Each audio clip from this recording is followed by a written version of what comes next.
ہو رہی ہے، میخانہ ہے اور اس میں جس طرح شراب پی جا رہی ہے اسی طریقے سے ایک گانے والی وہاں گانا بھی گا رہی ہے. وہاں ان کے دوست اور ان کے ساتھ ایک گانے والی بھی ہے. یہ مدینے کا واقعہ ہے. یہ ذہن میں رہے کہ یہ بدر کے بعد کا واقعہ ہے، یعنی بدر کا معرکہ ہو چکا ہے، یہ اس کے بعد کا واقعہ ہے. کیونکہ اس روایت کی شروع میں آپ نے یہ دیکھا ہے کہ سیدنا علی یہ بیان کرتے ہیں کہ بدر کے مال غنیمت میں سے مجھے ایک اونٹنی دی گئی تھی.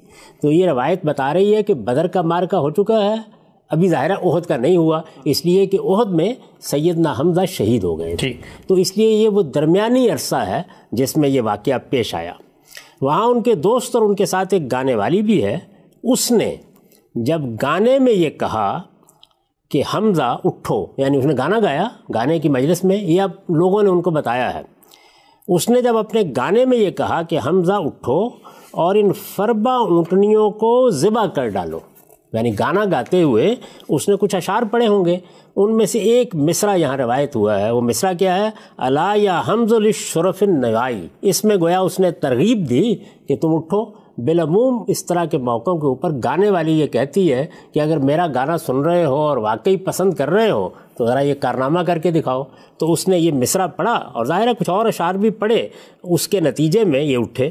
اس نے جب اپنے گانے میں یہ کہا کہ حمزہ اٹھو اور ان فربا اونٹنیوں کو، یعنی جو باہر بیٹھی ہوئی تھی، اور ان فربا اونٹنیوں کو ذبح کر ڈالو، تو حمزہ یہ سنتے ہی اپنی تلوار کی طرف لپکے اور اس سے دونوں اونٹنیوں کے کوہان کاٹ ڈالے، پیٹ پھاڑ کر ان کے کلیجے نکال لیے. اچھا، یعنی یہ حادثہ ہوا.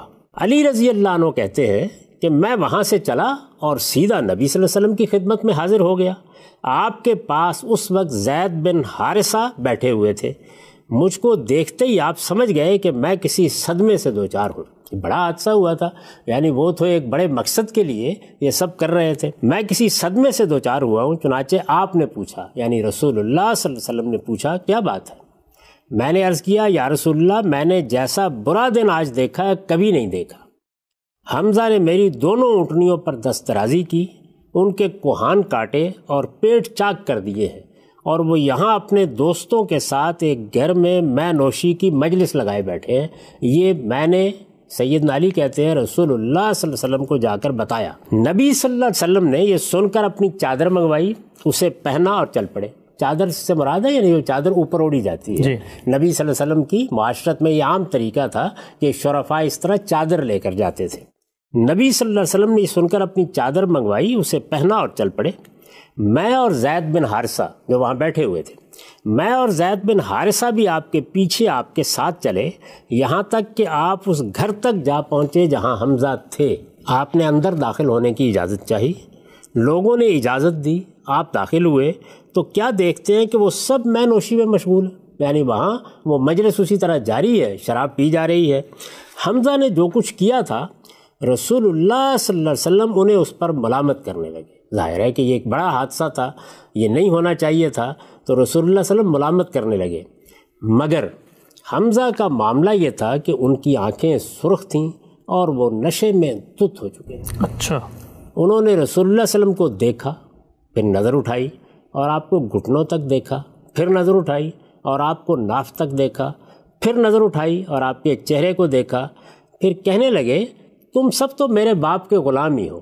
اچھا. یعنی نشے کی صورت یہ تھی. ان کو کچھ احساس نہیں ہوا کہ رسول اللہ صلی اللہ علیہ وسلم آئے ہیں، کچھ خیال نہیں ہوا کہ رسول اللہ صلی اللہ علیہ وسلم کوئی ملامت فرما رہے ہیں.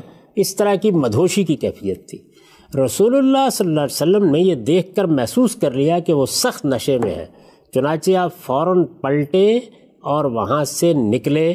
چنانچہ ہم بھی آپ کے ساتھ باہر آ گئے.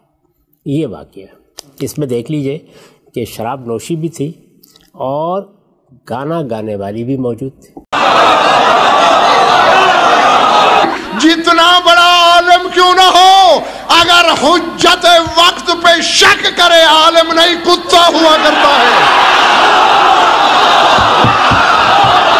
ایک آیت پڑھ لوں.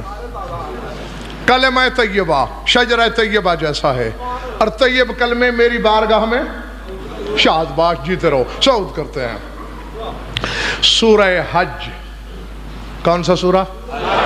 دہراتا اس لیے ہوں تاکہ آپ کو یاد رہ جائے. شاکر رضوی آیت عام لوگوں کے حق میں ہے ہی نہیں.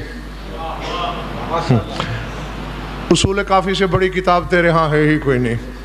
اس میں سرکار صادق فرماتے ہیں کہ یہ آیت حمزہ، جعفر طیار، عبیدہ، سلمان فارسی، ابو ذر، عمار اور مقداد کے حق میں نازل ہوئی.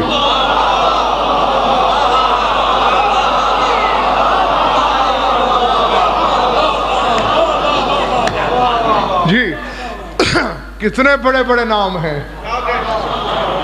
پہلے 3 نام رسول کے رشتہ داروں کے.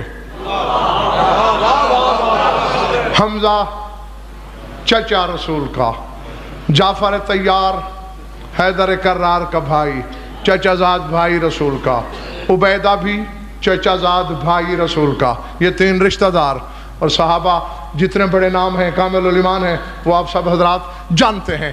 آیت ان کے حق میں ہے. اب سنیں آیت کیا ہے. اللہ فرما رہے ہیں ان اللہ، عمل صالح کو وہ خود اٹھاتا ہے. یہ یاد رہے گا تو آیت زیادہ مزہ دے گی. ان اللہ یدخل الذین آمنوا وعملوا الصالحات. اب مجھے یہ یاد نہ کرانا پڑے کہ عمل صالح کیا ہے، ورنہ جرمانہ لگا دوں گا، کیونکہ جو شاگرد سبق بھولے اسے سزا ملنی چاہیے.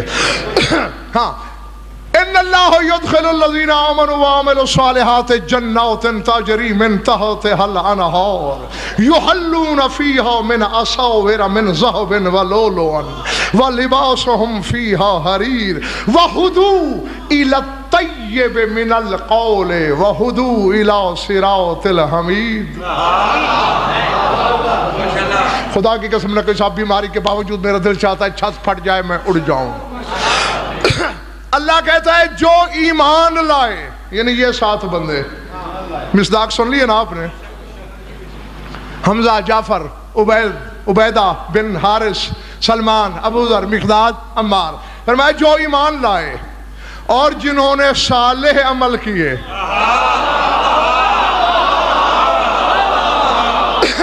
جاگنا جاگنا، قرآن ہے کاظمی، قرآن ہے قرآن، روایت نہیں آیت. فرمایا انہیں فرشتے جنت میں نہیں لے جائیں گے. ان اللہ یدخلو، انہیں اللہ خود جنت میں داخل کرے.